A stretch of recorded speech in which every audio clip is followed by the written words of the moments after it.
1000 ans d'expérience au service de votre santé. Chaque semaine, Yannick vous retrouve en direct avec professionnalisme, humour et précision pour le rendez-vous Healthy Body. La médecine chinoise, faites de votre santé un atout dans votre vie. Et bonsoir à toutes, bonsoir à tous, bienvenue dans cette petite communauté. J'ai vu qu'il y avait des gens, des retardataires, qui sont en train de s'inscrire sur la communauté. Eh bien, heureusement que je regarde mon smartphone en même temps que je vous parle, car vous êtes toutes et tous les bienvenus. Bienvenue dans ce live dédié à la découverte du Qigong médical. Mais alors, sans plus tarder, on va faire intervenir un ami et un confrère qui a vraiment toute ma confiance et ma considération, car c'est quelqu'un qui se veut dans une voie de transmission de la voie médicale chinoise et, entre autres, autour du Qigong médical. Salut Fata. Salut Yannick. Ça merci, ça va, super.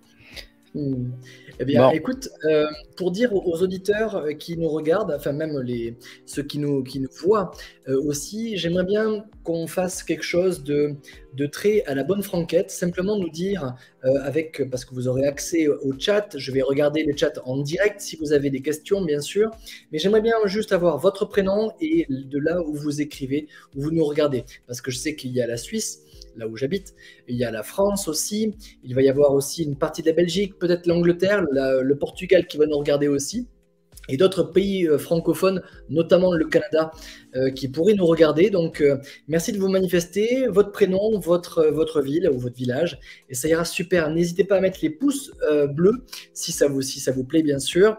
Et n'hésitez pas, pendant l'interview, je vais être là pour manœuvrer avec les questions, et ça sera donc à la fin de cette interview que je vais donc manœuvrer avec les questions et que je vais les distribuer. Donc, pas de panique. Je vais prendre le nécessaire pour les questions et puis Fata sera là pour y répondre. Voilà, donc notez bien dans les commentaires et puis après, moi, je fais le tri et je serai le maître du temps. Voilà.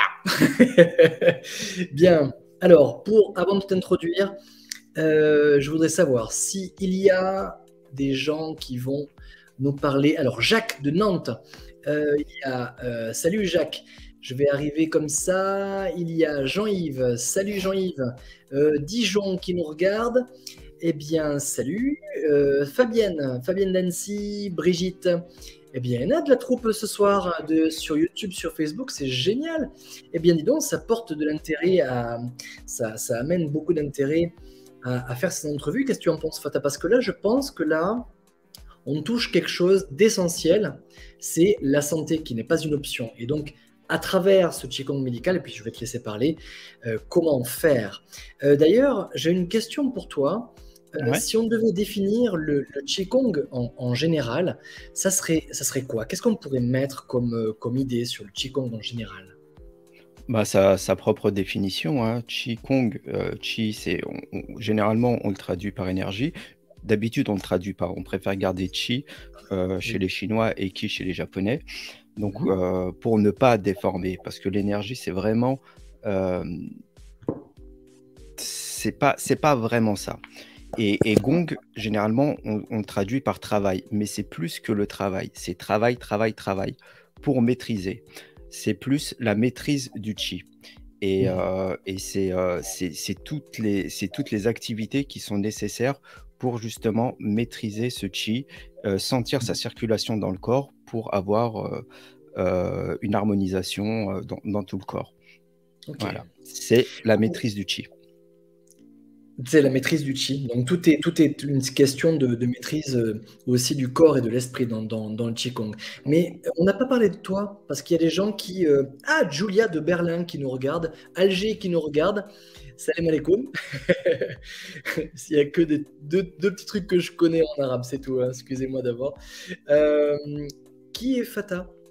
Explique-nous ton petit parcours, qui tu es, parce que je sais que tu as plus de 16 ans de pratique aussi. Et, si tu peux te 16 ans d'enseignement, ouais, mais dans le Qigong, dans la médecine chinoise, j'ai commencé en 2002. J'ai commencé les arts martiaux assez jeune. Et c'est ça qui m'a donné un petit peu envie d'en savoir plus. Et quand j'ai des quand j'étais plus petit, j'avais, on va dire, des facilités.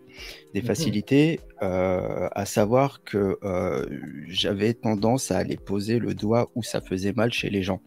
Donc, quand tu es petit, tu sais pas, c'est plus fort que toi, tu es là, à tarte, puis après, tu te ramasses une tarte, deux tartes, et après, tu évites quand même d'aller titiller. Mais c'est plus fort que toi. Et les gens comprennent pas. Et donc, et moi non plus, j'étais toujours attiré par les endroits où ça faisait mal et j'y allais. Et donc, c'est ce genre de choses. J'interprétais aussi les rêves. Quand tu es petit, c'est pareil. Tu entends les personnes qui racontent leurs rêves, et puis tu arrives, tu es tout enfant. Oui, donc ça veut dire ça, ça, ça. Mais tu le fais comme un gamin. Puis ça plaît pas forcément aussi aux adultes. Et donc, enfin, l'interprétation, entre guillemets, tant que ça va pas dans leur sens, et puis ils te le font savoir quand tu es petit. Et donc, j'ai bridé un petit peu tout ça. Et en grandissant, c'est quand même ressorti. Et je voulais comprendre comment ça se passait. Et j'avais le choix entre les chinoiseries et les indienneries, entre guillemets. C'était le plus, pour comprendre comment fonctionnait l'énergie, c'était le plus simple. Et j'ai choisi tout ce qui était chinoiserie parce que je suis un gamin du club Dorothée, donc on a tous grandi comme ça. J'habitais à côté des studios de la Plaine Saint-Denis, donc Dorothée, tous les dessins animés, et puis les arts martiaux chinois, et puis on était vraiment dedans, et voilà, ça me parlait plus que tout ce qui est yoga et tout le reste. Et je voulais être aussi Dr. Wang. Je ne sais pas si tu connais Dr. Wang Oui. Il était une fois en Chine. Donc moi, c'était mon kiff. À la fois spécialiste des arts martiaux, médecin et tout ça. Et voilà. Et puis c'est la médecine chinoise qui m'a aussi choisi. J'étais pas très sûr. Et comment ça s'est passé très très rapidement. J'ai essayé pour comprendre justement, je me suis dit peut-être que la médecine chinoise va répondre un petit peu à toutes mes questions. Et j'ai été dans les écoles, dans les portes ouvertes des écoles, et j'en ai fait 2 à Paris. Et puis je suis rentré dans la deuxième, mais j'étais pas super motivé. C'était sympa, hein. On nous fait toujours le grand jeu et tout. Je fais waouh, il y a plein de choses. Il y a l'acupuncture, le tuina, des choses que je connaissais pas forcément. Mais j'avais quand même 3-4 bouquins de médecine chinoise dans ma bibliothèque. Et j'ai mes enfants, à l'époque, ils avaient 2 et 3 ans, c'était il y a 20 piges. Ma fille avait son biberon, elle marchait à 4 pattes, à peine, et puis elle est partie, elle se dirige vers la bibliothèque, et mon fils de 3 ans se dirige dans un autre coin de la bibliothèque, et ils reviennent tous les deux. Dès que je suis rentré, j'avais même pas retiré ma veste, qui me pose comme ça, les bouquins de médecine chinoise devant mes pieds. Je fais ah bon, ok, j'ai pas le choix. Et à partir de ce jour-là, je me suis dit allez, on va vite regarder un petit peu ce que propose la médecine chinoise. Et c'est là que je suis rentré dans le bain, et c'est là que j'ai compris aussi ce que c'était que le Qigong médical. Je pratiquais déjà le Qigong depuis pas mal de temps. Donc voilà comment je suis rentré dans le monde de la médecine chinoise. Enfin, c'est la médecine chinoise aussi qui est venue à moi. Donc voilà. C'est super cette présentation, j'adore, parce que c'est essentiel de connaître un peu le parcours de chacun. Et je sais qu'il y a des gens qui te connaissent pas, et comme moi, en fait, peut-être qu'on ne me connaît pas. Moi, je suis praticien et enseignant en médecine chinoise, mais c'était pas l'occasion de faire la présentation ici. On est là pour toi aussi. Et pour celles et ceux qui veulent mieux me connaître, sur www.santé-tradition.com, avec tout le parcours que j'ai fait. Et je rentre dans ma 18e année de pratique, et je partage mon temps entre Lausanne et Genève. Voilà. Alors écoute, Fatah, je vais lancer l'intro, et puis on va commencer l'entrevue. Qu'est-ce que tu en penses? Vas-y, c'est parti. Okay. À tout de suite.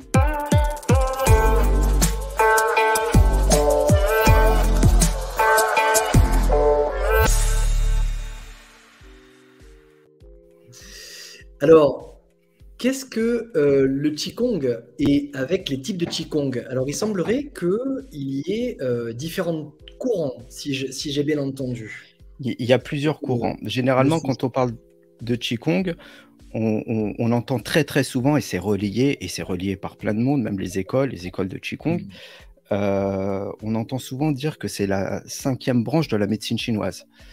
Et dans le mot médecine chinoise, il y a quand même le mot médecine. Et moi, je ne suis pas tout à fait d'accord. J'enseigne le Qigong, je suis prof de Qigong, je suis même prof de Qigong, et ça m'oblige à en connaître un petit peu plus. Et quand j'entends ça, je réponds aux personnes et même aux enseignants, vous ne pouvez pas forcément dire que c'est la 5e branche de la médecine chinoise, parce que si on est malade, si tu es malade, tu ne vas pas forcément aller voir un prof de Qigong. On est d'accord? Oui. Il n'y a personne qui irait ou irait emmener ses enfants voir un prof de Qigong. Par contre, dans la médecine chinoise, on ira voir un praticien de médecine chinoise. Tu vois la nuance? Et donc, ils ne comprennent pas. Je leur dis, c'est pas possible. Mais il existe une branche un peu plus spécifique qui est liée à la médecine. Et donc, c'est là qu'on fait la différence. Et le Qigong qu'on connaît habituellement, c'est ce qu'on appelle les Yang Sheng Fa, les méthodes pour nourrir la vie. Tu vois la nuance. Et dans ces Qigong, peut-être que les gens ne connaissent pas, il faudra peut-être le faire un peu plus en détail après. Mais effectivement, oui, je comprends ce que tu veux dire. Ouais. On ne va pas naturellement vers quelqu'un qui fait du Qigong, mais vers... Non, il y a des nuances à faire. Et donc, la médecine chinoise, elle a besoin de plusieurs années d'études. Par contre, pour être prof de Qigong, il n'y a pas besoin. C'est généralement en 2-3 ans, mais il aurait fallu pratiquer suffisamment avant. Donc, il existe toute une palanquée de nuances dans le Qigong, justement. Et c'est pour ça que je ne suis pas forcément d'accord pour dire que ça fait partie de la médecine chinoise. Le Qigong médical fait partie de la médecine chinoise, mais pas le Qigong classique. C'est pour ça que je voulais insister là-dessus. Le problème, c'est qu'on n'a qu'un son de cloche en France, et c'est le Qigong pour le bien-être. Mais c'est pour ça qu'on va détailler un petit peu les différentes origines du Qigong pour savoir qu'il y a plusieurs origines et donc plusieurs façons d'aborder les choses. Et pour spoiler, très rapidement, elles sont toutes issues du taoïsme, tout simplement. Donc là, ce qu'on voit, c'est une carte qu'on a retrouvée dans un tombeau. Et elle représente plusieurs positions déjà, il y a plusieurs individus de toutes catégories. On a des hommes, des femmes, des plus âgés et des plus jeunes. On a des personnes habillées et d'autres moins habillées. En gros, ça représente toute la population chinoise de l'époque. Je ne sais plus exactement depuis quand elle est là. Et j'ai pas envie de dire de bêtises, mais ça a été retrouvé dans un tombeau. Et l'histoire de ce tombeau, on n'a pas le temps, mais elle est juste magnifique. On a retrouvé une femme dans un tombeau qui date de plusieurs centaines d'années, voire milliers, sans rigidité cadavérique. On pouvait la bouger, mieux que les Égyptiens. Et on a retrouvé justement cette bannière. Et dans cette bannière, on retrouve 44 postures, je crois. Et c'est une des plus anciennes. Il y a encore plus ancien au niveau du Qigong, mais ça, c'est ce qu'il y a de plus concret dans les termes de Qigong. On voit des personnes qui font des mouvements. Ces mouvements ont un nom, des noms d'animaux généralement, ou de postures. Et à côté, on a aussi une indication thérapeutique. D'accord? Et ça veut dire que, voilà, c'est ça, 44 postures, et chaque posture est suivie d'une inscription. Donc, c'est une des plus anciennes représentations du Qigong. Et ça, c'est justement les différentes sources. On a une source médicale. Tu connais Huatuo, mais je pense que tout le monde ne le connaît pas. Pour ceux qui ne connaissent pas, il faut aller je crois, au 2e, 3e siècle après Jésus-Christ. C'est un grand chirurgien qui était notamment à l'origine de la trépanation du cerveau. Et donc, je crois savoir que le Qigong des 5 animaux viendrait de lui pour permettre l'accélération de la convalescence des patients. Est-ce que c'est exact? C'est exactement ça. Huatuo, il est réputé pour être un chirurgien, un grand chirurgien de l'époque. Il maîtrisait aussi les plantes et l'anesthésie par les plantes. Mais ce qu'on sait moins, et tu l'as bien... Voilà, il est connu aussi pour les points qu'on appelle Huatuo au niveau de la colonne vertébrale, pour ceux qui font de l'acupuncture, qui sont utilisés assez souvent. Mais on le connaît moins sous son aspect taoïste, et il a créé un Qigong, comme tu le disais, c'est le Qigong des 5 animaux. Et donc, quand je dis que c'est une source médicale, ça veut dire qu'il y a des médecins qui connaissent bien la médecine chinoise qui ont créé un des Qigong les plus connus jusqu'à aujourd'hui. Il a traversé les siècles et c'est celui des 5 animaux. Et voilà. Donc ça, c'est on va pas, c'est un extrait. On va pas trop le lire. Mais voilà. On a aussi une source religieuse, Bodhidharma. Tu as déjà entendu parler de Bodhidharma, qu'on appelle aussi Dhammo. Donc, il viendrait d'Inde et il a été normalement, selon les dires, dans le temple de Shaolin. Et puis, c'est lui qui leur a appris certaines techniques. Et lui aussi est à l'origine d'un Qigong. Mais c'est un moine bouddhiste. Et c'est quel Qigong? Le I Ching, c'est ça? Le I Ching, oui. C'est pour étirer, enfin c'est une histoire entre les tendons et les os. Exactement. C'est le Qigong des moelles et des os. Tout à fait. Moi, celui-là, je l'enseignais il y a très très longtemps pour les praticiens en médecine chinoise qui faisaient plus du tuina. Et pour les ostéos, il est excellent justement pour ceux qui font des thérapies manuelles. Donc là, c'est une source religieuse, justement. Donc on avait un médecin et maintenant un moine. Ok. Et après, nous avions une source alchimique. Tout à fait. Donc c'est l'alchimie interne, ce qu'on appelle le Neidan. Et c'est de la transformation. Donc, on verra que tous les exercices sont issus de l'alchimie interne taoïste. Et on a des exercices qu'on appelle Neigong ou Shen Gong qui font qu'on travaille aussi en interne. Et là, on a une représentation du paysage du corps humain. Donc, voilà, on a la tête et la colonne vertébrale. Et ça, c'est super aussi intéressant pour bien comprendre ces transformations qu'on a. L'alchimie, c'est de la transformation. Du Jing en Qi, du Qi en Shen et du Shen à la vacuité. Ok. Donc, c'est de l'alchimie. Donc, c'est là on a les deux cartes taoïstes qui expliquent un petit peu le fonctionnement et de toute cette alchimie et de toutes ces transformations. Et tout est relié cycliquement avec la Lune. Et l'étude de ces deux cartes apporte beaucoup à la compréhension du Qigong. On a ce qu'on appelle aussi le Tao de l'amour ou de la chambre à coucher. Donc c'est pareil aussi, ce sont des Qigong spécifiques et qui sont issus aussi de l'alchimie interne taoïste. Ce sont des exercices qui peuvent être pratiqués par les femmes de leur côté et les hommes de leur côté. Et puis, il y a des exercices à deux aussi. Et ça reste des Qigong.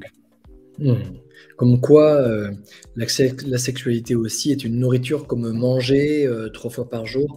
Ça ne veut pas dire faire l'amour 3 fois par jour non plus.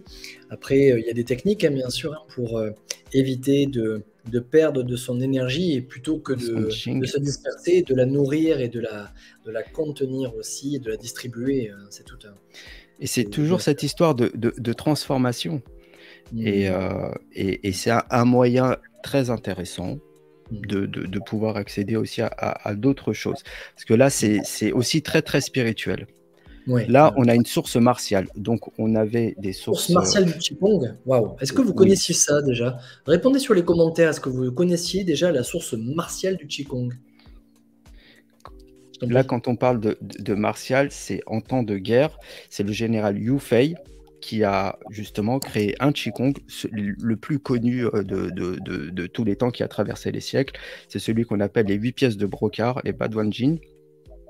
Et à la base, il y en avait 12. Et c'est plus tard que ça s'est simplifié. On s'est retrouvé avec 8 mouvements. Et ces mouvements ils ont été faits par le général parce qu'il a vu que ses troupes perdaient de l'énergie, elles étaient moins motivées, il fallait leur redonner un peu plus de vitalité. Donc il a créé ce Qigong des 8 pièces de brocart, qui est celui, je pense, qui est le plus connu parce qu'il est utilisé aussi par les pratiquants de Tai Chi et par beaucoup de monde.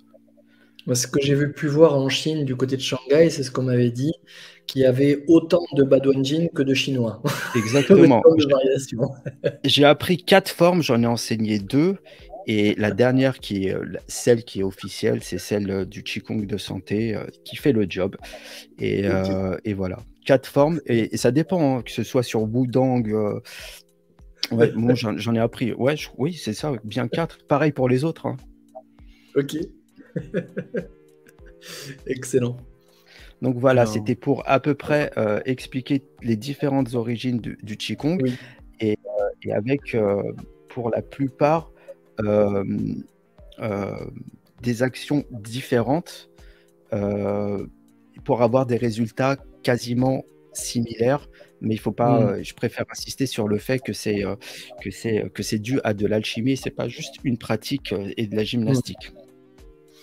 Ouais, je vois bien, je vois bien. Si vous avez des questions, marquez dans les commentaires, et puis après, moi, je ferai ce qu'il faut pour les sauvegarder et pour après les distribuer après avec Fatah. On va prendre un petit peu de temps avec vous parce que c'est le principe d'une interview, c'est le partage et l'échange entre vous et moi, entre vous et nous. C'est quoi ça? Ah oui, c'est le Qigong martial aussi? Ça, dans les Qigong martiaux, on a ce qu'on appelle les Qigong durs. Donc les Qigong durs, c'est quand on voit, c'est surtout les Shaolin qui s'exportent un petit peu et qui font tous les petits exercices quand ils cassent des briques avec leur tête. Ici, en l'occurrence, avec des lances. Et c'est justement ces Qigong durs qui font, pour ceux qui connaissent un petit peu les Qigong, c'est en gros, on travaille sur la couche qu'on appelle Wei Qi. On ne va pas rentrer dans les détails, mais c'est la couche défensive et qu'on ramène près du corps pour se faire. Il y a des Qigong spécifiques. Généralement, c'est les Qigong de la chemise de fer. Certains ont déjà entendu parler de la chemise de fer. Donc voilà, c'est ce qu'on appelle des Qigong durs. Là, cette slide, c'est un peu pour montrer ce qui se fait aujourd'hui. Donc, on a des trucs un petit peu spectacle. On a des Coupes du Monde et des Coupes de France de Qigong. Et puis, on a l'alchimie, justement, à l'ancienne. Et là, il y a une petite image où on est dans une clinique et il y a des praticiens de Qigong qui travaillent sur des patients. Voilà. Ah oui, donc, on en arrive justement à la dernière... ici, ce qui nous intéresse, c'est le Qigong médical. Et le Qigong médical, justement, c'est les personnes qu'on voit en dessous et qui travaillent sur les personnes. Ici, on a Maître Dong qui travaille sur une de ses patientes qui avait eu un cancer. Et donc là, on le voit dans la télévision espagnole en train de faire un soin. C'est juste pour montrer à peu près. Pas encore le Qigong médical. Voilà, on a préféré vous faire des petites vidéos pour vous montrer ce que ça peut être en clinique, en hôpital. Il faut imaginer que les patients viennent consulter donc les docteurs avec le Qigong médical et ils les traitent avec cette façon. C'est pour cela que Fatah, je te laisse bien sûr. Non, tu as tout à fait raison. Là, on est à Shanghai. Maître Dong, c'est celui qui a formé quasiment tous les praticiens. Il est à la retraite maintenant de Shanghai. Voilà. On a l'impression que c'est impressionnant, que c'est comme si c'était des marionnettes, mais non. Et de toute façon, c'est pas toujours comme ça. Les Chinois ont plus l'habitude de se relâcher et donc de pouvoir se détendre et on instaure un mouvement. Mais justement, c'est pour ça aussi que je tenais à faire un petit peu ce point.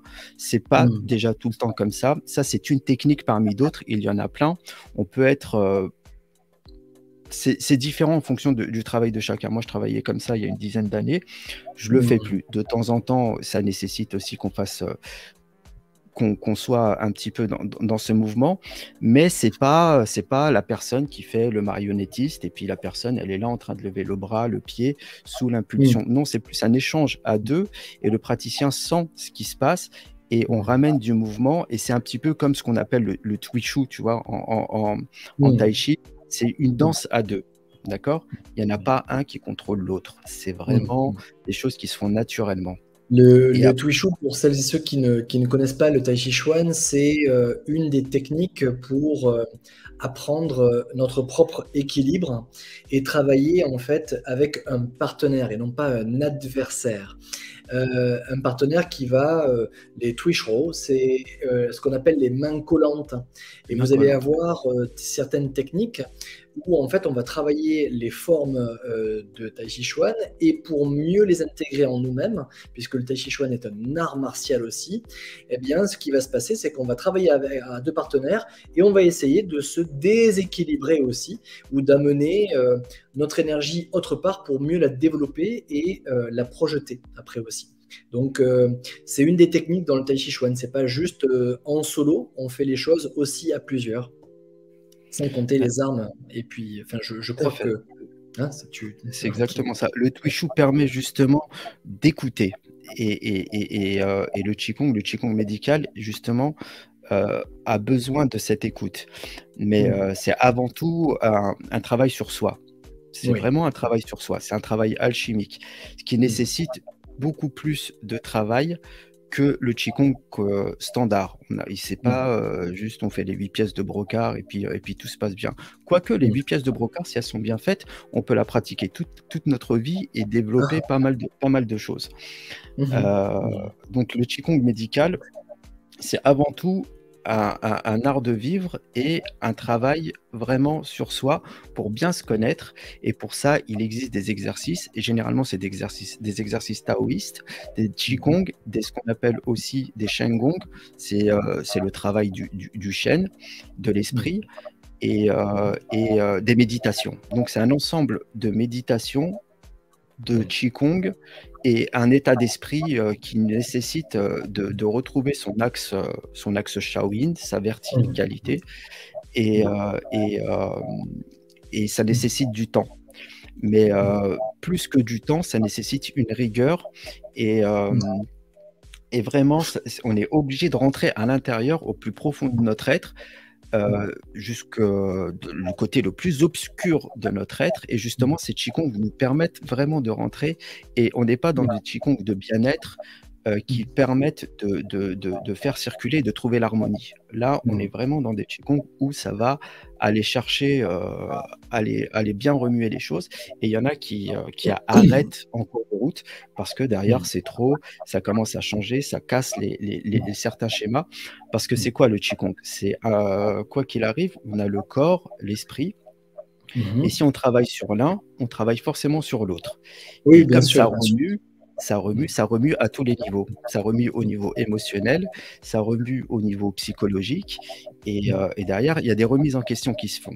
Tu vois, et le travail sur soi, avec des exercices qui ne sont pas forcément, comme je te l'ai dit, pour le bien-être, va réveiller certaines choses en nous, et c'est à partir de là qu'on acquiert justement le gong, la maîtrise. En dehors de ça, tant qu'on n'a pas travaillé là-dessus, on maîtrise pas forcément, on pratique, tu vois. Et c'est à partir de là qu'on commence à mieux sentir les méridiens, à mieux sentir ce qui se passe à l'intérieur de notre corps, voire même à l'extérieur. Une fois qu'on a compris tout ça, à partir de là, on pourra travailler chez les autres. C'est pas compliqué d'émettre le chi. Et l'émission de chi, ça s'appelle Oui, bien sûr, bien sûr. On appelle ça sera l'occasion d'en parler. On fait une courte pause et puis on revient pour le troisième point de l'interview. Ne bougez pas. Découvrez toute la richesse de la médecine chinoise. 4000 ans d'expérience au service de votre santé. Chaque semaine, Yannick vous retrouve en direct avec professionnalisme, humour et précision pour le rendez-vous Healthy Body. La médecine chinoise, faites de votre santé un atout dans votre vie. Fata, justement, ce Qigong médical, il est fait pour qui et pourquoi? J'ai envie de te demander. Le Qigong médical, c'est une pratique, il y a deux choses. Une fois qu'on a bien travaillé sur nous, comme je te disais, on peut travailler sur les autres, et il y a deux choses. Soit on travaille en direct, ici c'est moi avec une personne qui avait différents symptômes. Là, ça veut dire qu'on peut travailler en direct sur une personne, on peut travailler sur plusieurs personnes en même temps. Plusieurs thérapeutes peuvent travailler sur une personne, et plusieurs thérapeutes peuvent travailler sur plusieurs personnes. En gros, toutes les combinaisons sont possibles. Et ça, c'est la première chose. Et la deuxième chose, on peut prescrire des exercices. Ok. D'accord ? Donc, il y a deux phases. Des On peut exercices. prescrire Ok, des super. exercices. Ça veut dire que on fait le bilan énergétique. On peut Mhm. faire ce que tu vois sur la vidéo, mais ou sinon, les personnes qui font de l'acupuncture font de l'acupuncture, font ce qu'ils ont à faire au niveau de Suina, prescrivent de la pharma, mais peuvent aussi prescrire des exercices. C'est ce qu'on appelle plus le Qigong thérapeutique, en fonction du Mhm. bilan énergétique. Donc, on a ces deux aspects, l'aspect de travailler en direct et l'aspect, pardon, de prescrire des exercices aux personnes qui viennent nous voir. Et donc, c'est fait pour tout le monde. Mhm. Quand je dis c'est fait pour tout le monde, on peut prescrire à tout le monde en fonction du bilan énergétique. Mais la D'accord. prescription, elle doit être faite par un thérapeute qui a suffisamment travaillé, un praticien en Qigong médical. On est Mhm. de dire médical, hein. Même ce mot médical, moi je continue à l'employer parce qu'il est Mhm. courant, mais même aux États-Unis, hein. Aux États-Unis, il y a Jerry Alan Johnson qui nous a même demandé de ne pas l'utiliser parce que lui, il ne l'utilise pas non plus. Mhm. Voilà. En France, on parle plus de Wei Chi Liao Fa. Le petit Mhm. souci, c'est que le terme Wei Chi Liao Fa a été comment dire, mis à l'INPI. C'est pas très très normal. C'est comme si on mettait D'accord. le karaté à l'INPI. Peut-être que Mais bon, bref. les gens ne connaissent pas ce milieu, mais en tout cas, oui. Et c'est un terme, c'est le terme qu'on utilise assez régulièrement, Wei Chi Liao Fa. Bah ouais. Ou sinon, on utilise, moi je préfère parler de Qigong Liao Fa aussi. Qigong Liao Fa, ça veut dire thérapie par le Qigong. Mhm. Voilà. Donc là, il y a plusieurs façons. Donc le praticien ici, ça c'est moi avec une chienne. Je travaille beaucoup avec les Mhm. animaux. On peut travailler aussi avec les animaux, effectivement. Oui. Donc Ah, c'est ce que je disais tout à voilà. l'heure. On peut travailler avec les animaux. Là, c'est avec un dog argentin. Mhm. Euh, on peut travailler sur... Elle avait fait une hystérectomie, alors, du coup, elle. Hein. Ouais, une Mhm. hystérectomie, oui. Mhm. Et elle avait, je sais plus, moins de 30% de survie. Elle a Waouh. survécu. Elle, j'ai travaillé un petit peu avant, je la connais, la chienne, hein, Narnia. Et on peut travailler avant, même certains peuvent travailler pendant et après. Mhm. Donc Mhm. voilà. Donc là, Donc on peut travailler sur les animaux. tout ce que vous voyez sur YouTube et Facebook, là, au niveau de ces vidéos que l'on vous donne, euh, évidemment que c'est desservi par un enseignement très professionnel, avec une ligne de directive, avec une volonté, un désir de transmettre le savoir médical. Et voilà, donc c'est pour cela que je préfère préciser cela parce que pour les néophytes, peut-être qu'il y en a. Renseignez-vous bien sur la notion de Qigong médical et c'est pour cela qu'en fait on fait cette interview avec Fatah pour mettre aussi à jour ce qui peut être faisable aussi pour la santé de tout un chacun et on voit bien les animaux aussi que vous voyez sur la vidéo. Est-ce que tu voudrais rajouter quelque chose sur ça? Ouais, oui, je voudrais rajouter. euh, Comme je te l'ai dit, ça fait plus d'une vingtaine d'années que je fais du Qigong médical et j'enseigne et je l'enseigne aussi. Oui. Euh, Ça devient un petit peu à la mode, mais Hmm. c'est très très bien, hein. C'est très bien, mais pendant très longtemps, c'était resté un peu secret, comme si Hmm. c'était réservé à une élite.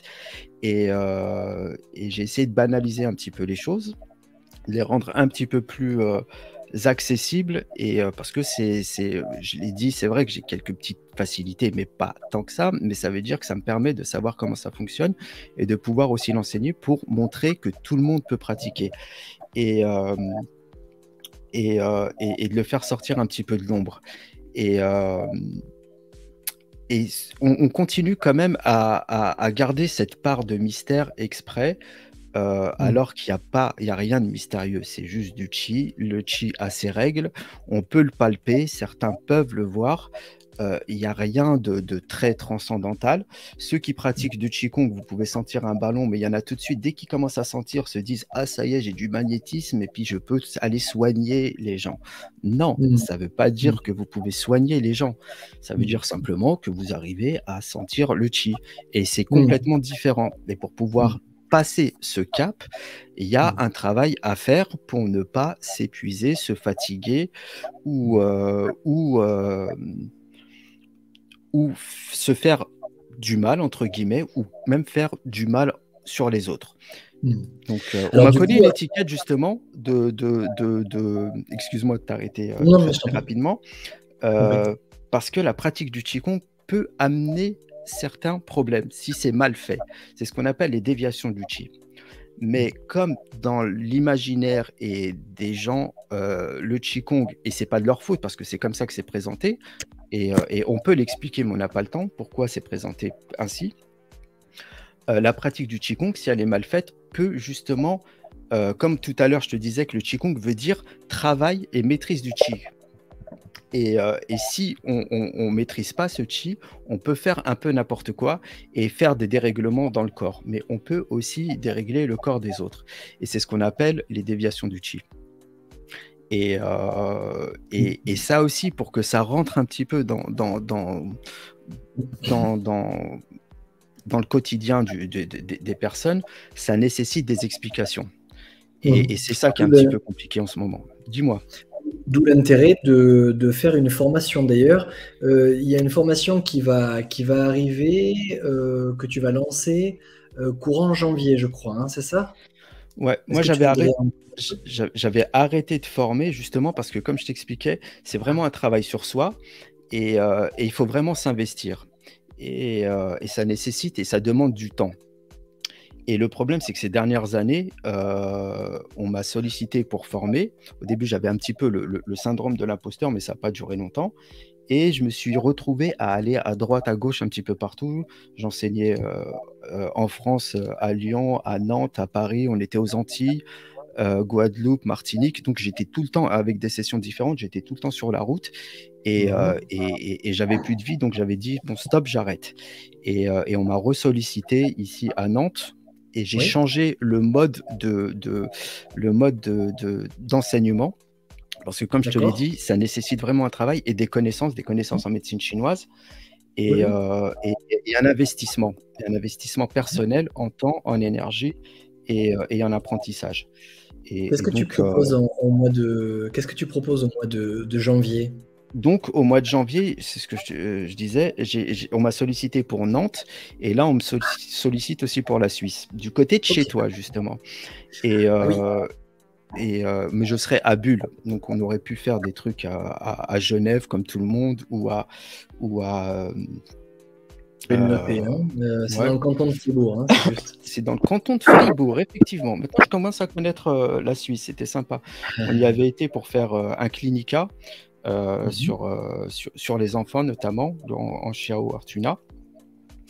Et donc, c'est là-bas qu'on m'a dit ce serait bien de faire du Qigong médical et de nous former.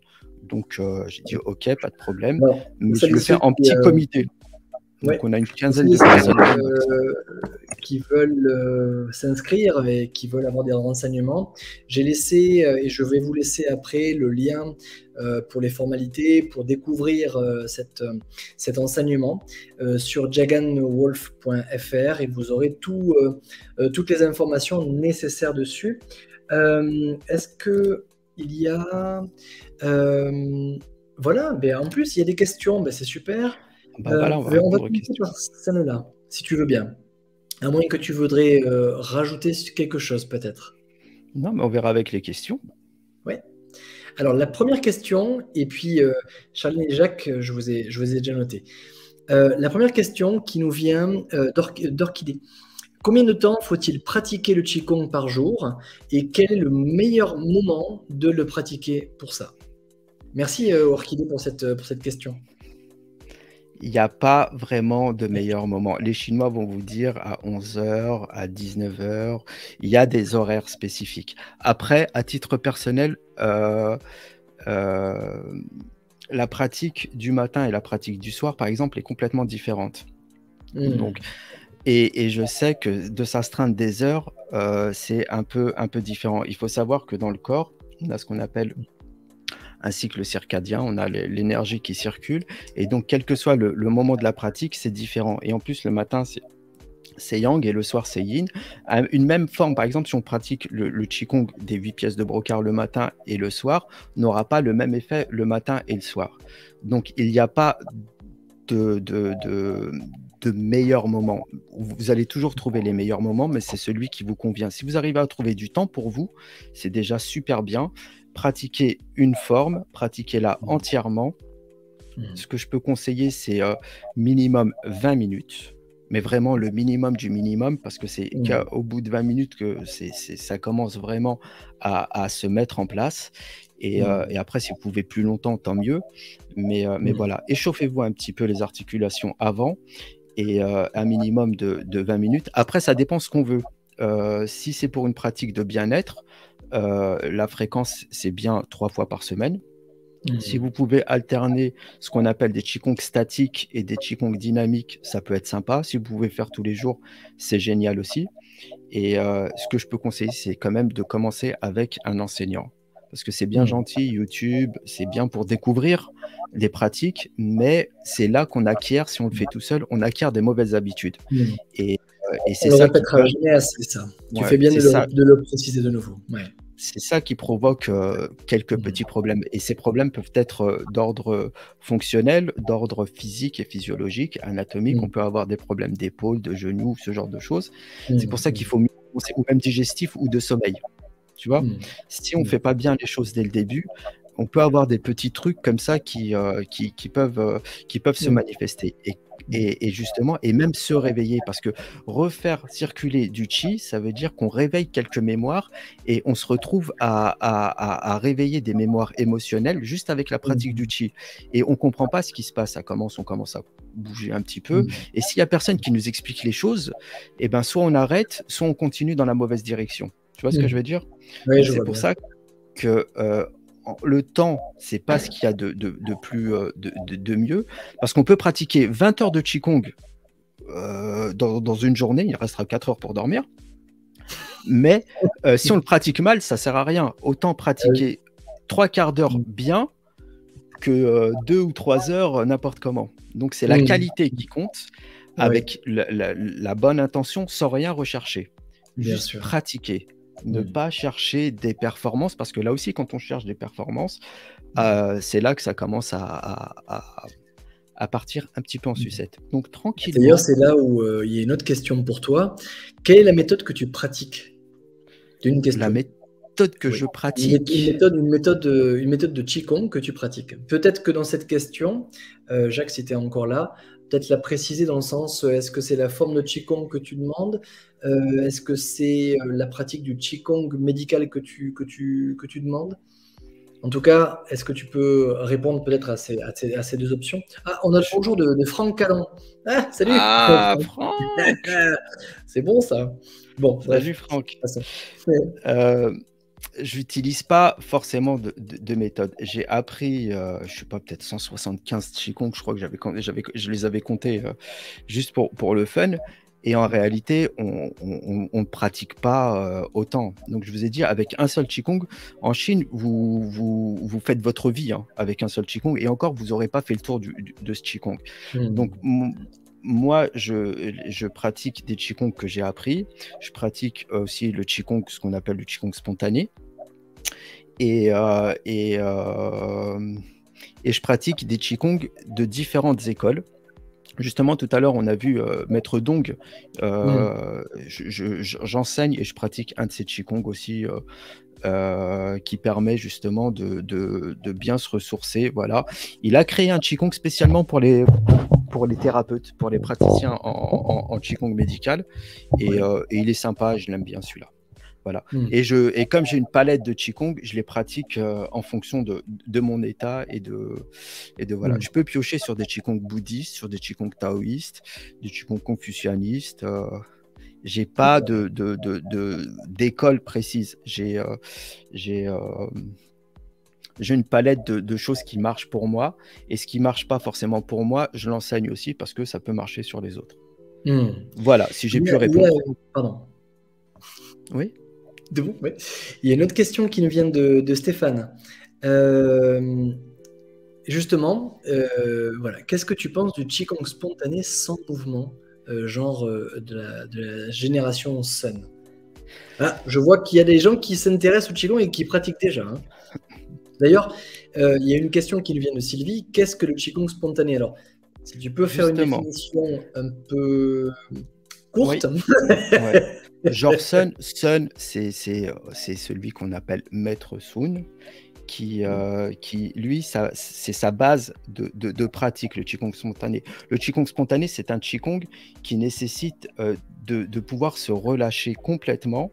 Et quand on arrive, c'est un état de conscience dans lequel il faut avoir un état complètement relâché et pour être en accord avec la nature. En gros, tu vois, tu te mets en résonance avec toi-même, tu écoutes ta propre musique qui va se mettre en résonance avec la nature, voire même le cosmos. En gros, on est ici et maintenant. Tu vois, c'est tout le pouvoir de ce mot ici et maintenant.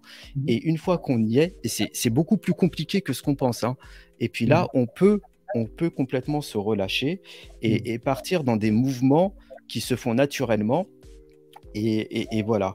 Après, si je peux répondre, et généralement, comment je réponds à cette question, je connais Maître Sun, je connais ses disciples principaux, je l'ai rencontré en Chine, et voilà, et en France aussi. J'étais son chauffeur. Au début, il m'appelait chauffeur avant de m'appeler Fata. Bref, pour dire que je le connais et qu'il me connaît mieux que je le connais. Par contre, voilà, c'est leur méthode à eux. C'est basé sur le Qigong spontané. Moi, ça n'engage que moi. Le Qigong spontané, je l'enseigne qu'à la fin de la première année, voire la deuxième année. Ok. Parce que, après, c'est chacun fait comme il le souhaite. Mais le Qigong spontané, ça nécessite d'avoir fait du ménage, d'avoir fait ce travail. Tu vois ce que je veux dire? Si tu commences, exactement, si tu commences à bouger, ça va bouger dans ton corps et il peut y avoir des convulsions, des trucs un peu bizarres, ça peut même faire peur et ça peut être dangereux, on peut se cogner. Voilà. Donc voilà, moi je préfère avoir fait un travail sur soi, que les personnes travaillent sur elles, et quand elles font du Qigong spontané, c'est beaucoup plus harmonieux. Parce que, voilà. Donc voilà, moi je préfère attendre 1 an. Je suis sûr que la personne aura compris. Et donc pour le Qigong spontané de Sun, sans mouvement... c'est pas sans mouvement. Ah. C'est pas sans mouvement. Un Qigong spontané, ce n'est même pas un mouvement. On peut rester immobile. Hein. J'étais à Shanghai, dans le parc du ciel. Comment il s'appelle ce grand parc là où il y a que le Tian, voilà, c'est ça. Oui. Voilà. J'étais en spontané. J'ai fait 3 fois le tour du parc en marche arrière. Ok. Tu vois, en marche arrière. Tu vois, le Qigong. Quand vous verrez des Chinois. Vous verrez des Chinois, même en France, hein, ils commencent à marcher en arrière. Donc derrière, c'est un Qigong aussi. Pourquoi ils marchent en reculant? C'est pour aller remonter le temps. En gros, c'est pour se rajeunir et pour pas vieillir. Tu vois, c'est vraiment thérapeutique. Hein. Je peux te conseiller ça. Tu vois. Mais moi, en Qigong spontané, on se met dans un état. Et personnellement, quand je suis en spontané, quand je fais, même avec Maître Sun, ma nature profonde est celle je traite les personnes. Voilà, je peux pas faire autrement parce qu'on est vraiment relâché. Je me mets devant, ça peut gêner certaines personnes qui sont pas dans le truc, tu vois. Je continue même à traiter même Maître Sun, je suis là comme ça devant lui, il dit rien, bon bref. On se met dans cet état, on ne contrôle pas, on ne maîtrise pas. C'est différent de la transe. C'est 2 choses différentes. La transe est un autre état. C'est que des états de conscience modifiés, tu vois. Et on pourra en parler pendant longtemps, mais ça va durer trop longtemps. La transe, c'est encore un autre état, mais celui-là, c'est pas être en relation avec le cosmos. On est open. Et open, ça veut dire open. Ça veut dire, bref, on va pas rentrer dans les détails, mais c'est pas du tout le même état. Le Qigong spontané, on est vraiment en phase avec la nature et avec notre propre musique. Tu vois ce que je veux dire? Oui, je vois bien. C'est complètement différent. Ça nécessiterait, on peut en discuter, hein, mais ça nécessite vraiment des explications plus poussées. Il y a Jacques Thierry qui demande si tu avais une astuce pour faire son ménage dans l'exercice de Qigong. Alors, qu'est-ce qu'on appelle faire le ménage selon toi? C'est faire circuler tous les Qigong les plus connus. Hein. Quand vous faites des Qigong, dans le Qigong médical, on peut isoler un Qigong, par exemple dans les 8 pièces de Brocard, ou même les 5 animaux, c'est ce que fait Huatuo aussi. Tu prends un Qigong, et après, derrière, tu le pratiques soit pour toi en fonction de tes manques, par exemple, et de tes besoins, ou soit tu peux le donner à une autre personne, tu vois, en fonction du bilan, c'est ce qu'on disait. Et faire le ménage, c'est tous les Qigong font le ménage à partir du moment où ils sont harmonieux. Moi, je conseille de faire des formes du début à la fin, parce que les personnes qui les ont, ou le groupe de personnes qui ont fait en sorte d'avoir une série, par exemple, si on prend les 5 animaux de Huatuo, c'est que le gars a réfléchi à les enchaîner dans un ordre spécifique. Tu vois ce que je veux dire? Et donc derrière, ça veut dire quoi? Ça veut dire que moi, je préfère pas, j'aime pas trop isoler un exercice d'une forme complète. Je donne d'autres exercices là-dessus, mais je ne vais pas forcément l'isoler. Je demande à ce que les personnes, si elles savent faire ce Qigong, de le faire entièrement et d'insister sur 2 ou 3 mouvements.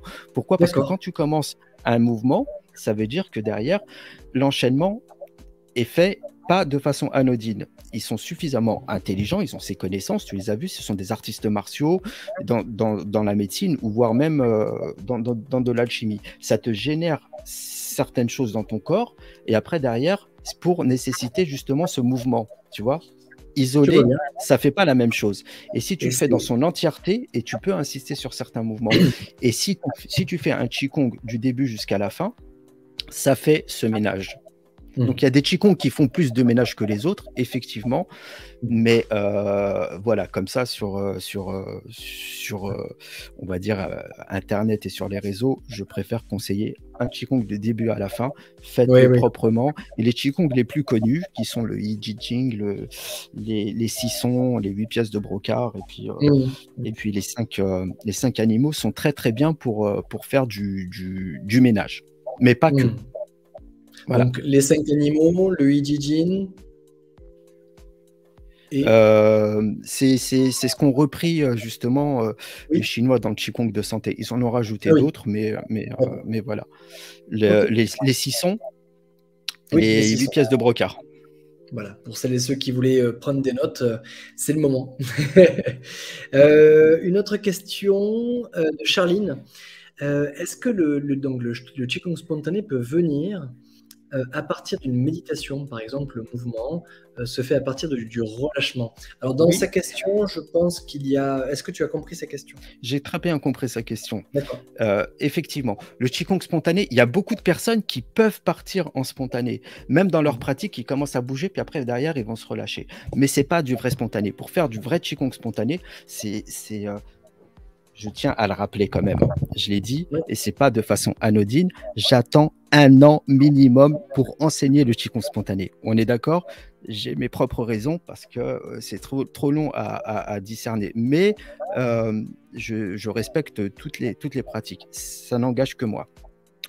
Et ce Qigong, je vous ai dit aussi que le Qigong voulait dire maîtrise du Qi. Et pour moi, on ne peut pas partir en spontané tant qu'on n'a pas compris un minimum comment fonctionne le Qi dans son corps. Tu vois ce que je veux dire? C'est pas mesure de préservation, voilà. Surtout. Donc, je préfère quand même insister là-dessus parce que la pratique du Qigong peut nous amener justement à faire des mouvements. Hier, justement, j'avais fait, je vous ai dit, une session à Nantes et je fais des zooms. On a une plateforme aussi en ligne pour prendre des élèves entre les 2 sessions où on se voit. Voilà. Et donc, je leur ai expliqué qu'ils veulent parfois partir comme ça en spontané, mais non, on ne part pas en spontané parce que sinon, on ne maîtrise pas le Qi. C'est lui qui nous maîtrise. Vous voyez ce que je veux dire? Donc, dans un premier temps, que ce soit le spontané peut se manifester pendant une méditation, pendant un Qigong et pendant plein de choses. Mais si on n'y a pas mis l'intention avant, se dire je fais du spontané, c'est pas pareil. Tu vois ce que je veux dire? Oui, je vois bien. C'est pas genre, tu vois, on est dans une ambiance et après derrière, tiens, allez, c'est bon, on va tous partir danser. Non, c'est pas comme ça que ça marche. C'est vraiment un état d'esprit. Avant de commencer un Qigong spontané, il faut se dire, je vais faire du spontané et voilà. Après, je comprends parfaitement la question parce que ça veut dire simplement, en méditation, on a envie de bouger, on a envie de faire plein de choses. Oui, donc la réponse est oui. Oui. Pour revenir à la question pratico-pratique du Qigong thérapeutique, Orchidée demande est-ce que vous proposez, donc toi, Fata, est-ce que vous proposez le Qigong à tous les gens qui viennent consulter en médecine chinoise, et sinon, pour quel type d'affection? C'est une très bonne question. Merci, Orchidée. Je pense que ça sera une des dernières questions de ce soir. D'accord, ok. Il n'y a pas, quand on me dit, maintenant, avec le recul, quand on me dit, est-ce que tu peux travailler sur telle ou telle pathologie? Ça n'engage aussi que moi, je dis, ok, je vais voir. Je dis pas oui ou non, on va voir ce qu'on peut faire, vous et moi. D'accord? Donc, il n'y a pas de limite. Parce que quand on travaille avec le Qigong, on ne travaille pas simplement, je te disais qu'il y avait une interdépendance. On a 3 dantians, le dantian inférieur, médian et supérieur. Et chacun des dantians agit différemment. Le dantian inférieur agit sur le corps. Le dantian médian, qui est... Peut-être que les gens qui nous écoutent n'ont aucune notion de dantian. Et il faudrait juste faire attention à ne pas parler trop chinois. D'accord. Ok, donc on a des centres de transformation dans le corps. Ce que je disais, c'est de l'alchimie. C'est de l'alchimie. On a 3 centres dans le corps, sans trop rentrer dans les détails, qui permettent justement de faire cette transformation. C'est des transformations, sans trop rentrer dans les détails, c'est du Jing en Qi, du Qi en Shen, c'est ce que je disais tout à l'heure. Mais bon, bref, pour pouvoir se transformer tout ça. Et ce sont comme 3 usines, et qui conservent aussi l'énergie et qui la transforment. Un état de subtilité, ça devient de plus en plus subtil. C'est ça l'alchimie. C'est pour ça qu'il faut contrôler et maîtriser cette alchimie pour bien comprendre. Une fois qu'on a compris l'alchimie, après tous les autres Qigong découlent de source. On ne peut pas forcément tous les séparer. Tu vois ce que je veux dire? Pour répondre à la question, tu peux en proposer comme ne pas en proposer. On peut. Moi, j'en proposais à une époque à chaque fois. Donc maintenant, je ne les propose plus à chaque fois systématiquement. Donc il n'y a pas forcément de limite. Et la limite, c'est celle du thérapeute. Pourquoi j'insistais? Parce que je te disais très très rapidement, le dantian inférieur, c'est sur le corps. Le dantian, tu vois, l'homme est entre le ciel et la terre. Mais dans le corps, c'est pareil. C'est la réponse. En bas, le dantian correspond à la terre. Le dantian médian qui est dans la poitrine correspond à l'homme. Et on a le dantian supérieur qui correspond au ciel. Et c'est la même chose. Le dantian inférieur correspond au corps physique. Le dantian médian correspond un petit peu à l'homme et gère un petit peu tout le côté émotionnel. Et le dantian supérieur correspond au ciel et un petit peu à la psychologie. Et en plus de ça, on peut travailler à d'autres niveaux au niveau du Qigong médical. On peut travailler au niveau karmique, au niveau transgénérationnel et plein de choses. Donc ça dépend du thérapeute. D'accord? Donc la limite, c'est celle du thérapeute et de ses compétences et de ses connaissances. Donc c'est pour ça que tout le monde ne peut pas dire on peut travailler sur tous les sujets. Moi, je dis on regarde. Et la prescription, elle peut se faire aussi pour tout le monde, mais c'est aussi par rapport aux connaissances et aux compétences du thérapeute. Est-ce que tu aurais peut-être un dernier mot pour finir tranquillement cette entrevue? Parce que là, on a vu après que tu pouvais aussi venir depuis vers la Suisse. Tu es à Nantes, mais après tu vas te déplacer sur Bulle, dans le canton de Fribourg. Bulle, c'est sympa, c'est tout petit. Et puis c'est très.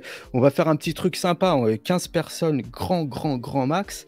Et donc c'est l'occasion de ne pas tarder pour l'inscription, alors du coup. Ouais, il y a déjà des personnes qui se sont inscrites. Voilà.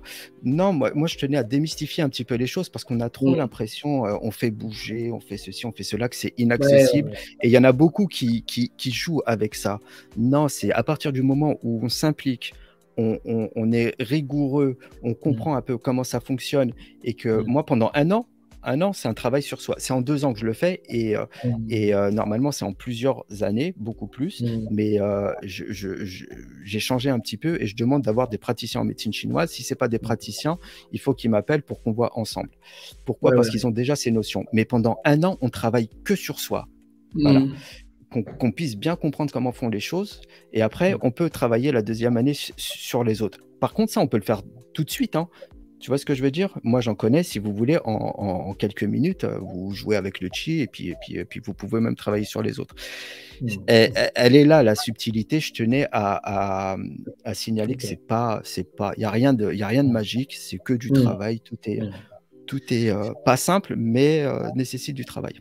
Ouais, c'est exactement ça. Et c'est comme la formation que je vais lancer d'ici quelques semaines avec la santé dans l'assiette, où effectivement, on va permettre aux gens en fait d'être acteurs et actrices de leur santé au quotidien. En fait, ils vont savoir quelles sont les saveurs à privilégier selon les conformités avec la nature, et ils vont être vraiment pleinement indépendants. Et en plus de ça, il va y avoir des rendez-vous mensuels où après j'aurai plaisir à répondre à toutes les questions de santé et à donner des approches selon les saisons aussi.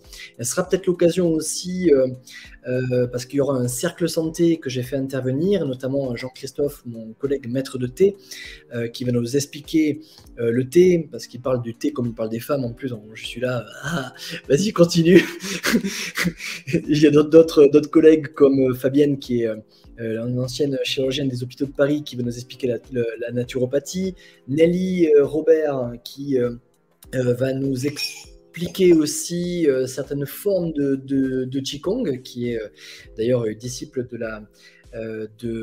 maître Yuan Limin, 16e génération de Wudang, et tant d'autres. Et j'aimerais bien que durant cette année de formation aussi, Fatah, si tu le veux bien, qu'on puisse aussi organiser de façon très surprise pour un cadeau pour les abonnés, pour Avec leur plaisir. permettre aussi de voir différemment les choses. Qu'est-ce que tu en penses? Ah, moi, je suis partant, hein, dès qu'on m'appelle. Là, c'est toi, je te l'ai dit, hein, tu es le maître du temps. Moi, je fais beaucoup de conférences en médecine chinoise et plus particulièrement en Qigong, et il faut qu'ils éteignent les lumières pour me faire taire. Mais si on m'appelle, je viens. Moi, Ok. je En mon tout art cas, parole, pour la formation à venir, donc avec plaisir. pour ta formation à venir, c'est Jagan. Jaganwolf.fr. Ouais. Voilà, c'est ça. Je l'avais noté sur les réseaux. Et puis, en ce qui me concerne, si vous voulez en savoir plus sur cette formation que je vais donner, eh bien, vous inscrivez sur la newsletter sur donc santé-tradition.com. Et puis, je vais vous offrir après 9 petites clés sur la médecine chinoise, et pour être à jour après pour les premiers lancements. Pour toi, Fatah, le lancement, à Bulle, c'est en janvier 2023. Ouais. C'est ça. Donc, ouais. Vous avez tout inscrit sur le. Ouais. Vous avez tout inscrit sur le site internet. Merci du temps qu'on a pris aussi pour aujourd'hui. Juste une petite chose. On me connaît plus sous le nom de Dragon du Bled. Donc j'ai un blog et une chaîne YouTube. Et là, j'ai repris la chaîne. Donc moi aussi, je vais vous dire, comme les youtubeurs, allez sur Dragon du Bled. Là, j'ai plein de petites vidéos qui sont en préparation. C'est long à faire ces petites vidéos. Et la prochaine, j'ai parlé des origines chamaniques. Et là, on aurait pu parler du chaman, des origines chamaniques, du Qigong. Et tout ça, c'est passionnant. Voilà, on peut en parler, moi, avec un grand plaisir. Donc, la prochaine, ce sera sur les trigrammes, l'origine des trigrammes. Donc, abonnez-vous, comme ça, vous les aurez. Les trigrammes, c'est super intéressant aussi. La base de la base, les trigrammes. Super. Waouh. Voilà, Dragon du Bled, abonnez-vous. Et puis voilà. Donc, Dragon du Bled, vous tapez sur le moteur de recherche Dragon du Bled, Fatah, et sur vous allez YouTube. Trouver. Et il y a plein de choses super intéressantes. Vraiment. Merci pour ta présence, Fatah. Je te remercie beaucoup. Je remercie ceux qui sont tous là pour voir ça. Le sujet est vaste. C'est vraiment une introduction. Hein. On peut détailler et puis plein de choses. Bien sûr. Merci à toi et puis à bientôt. Oui. Et puis d'ici là, si vous avez la moindre question, vous pouvez contacter donc Fatah sur son site internet. Redis-le, s'il te plaît. jaganvolf.fr ou sinon vous allez sur le dragondubled.fr aussi. Voilà. Et puis, je vous souhaite à toutes et à tous une bonne santé, une bonne soirée et profitez bien. À très bientôt. Merci. Ciao. Salut, Jata. Ciao. Merci à tous. Découvrez toute la richesse de la médecine chinoise. 4000 ans d'expérience au service de votre santé. Chaque semaine, Yannick vous retrouve en direct avec professionnalisme, humour et précision pour le rendez-vous Healthy Body. La médecine chinoise, faites de votre santé un atout dans votre vie.